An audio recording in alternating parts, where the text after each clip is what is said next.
গঙ্গাসাগরে আসা হরিয়ানার অসুস্থ ব্যক্তিকে নিয়ে যাওয়া হলো হেলিকপ্টারে করে ভাঙ্গরগোনা।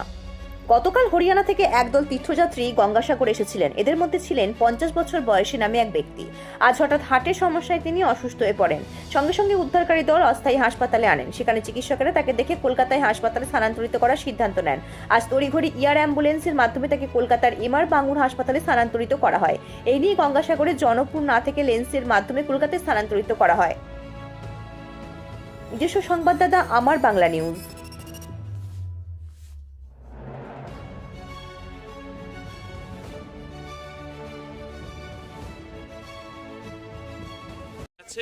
পুরোপুরি কমপ্লিকেটেড হয়ে আছে। কোথা থেকে এসেছে পেশেন্ট? কোথায় পেশেন্টটা? পেশেন্ট এসেছে হরিয়ানা থেকে। নামটা কি আছে স্যার? পেশেন্টের নাম হচ্ছে রমেশ চন্দ্র। কি বয়স কত? 55 ইয়ার ওল্ড মেল। সঙ্গে কেউ ছিল? পেশেন্টের ফ্যামিলি মেম্বার্স আছে, ওনারা এখন যথেষ্ট চিন্তিত আছেন। আর ওনার সাথে একজন ফ্যামিলি মেম্বার এখন নেওয়া হয়েছে এই লিফটের জন্য। আমরা এখন এমআর বাঙ্গুরে নিয়ে যাচ্ছি। পেশেন্টের আপনারা এয়ার অ্যাম্বুলেন্সের মাধ্যমে পাঠিয়ে দিলেন। এখন পর্যন্ত আমরা 3 জন পেশেন্টকে এখান থেকে এয়ার লিফটের মাধ্যমে আমরা কলকাতার হাসপাতালগুলোতে পাঠাতে পেরেছি।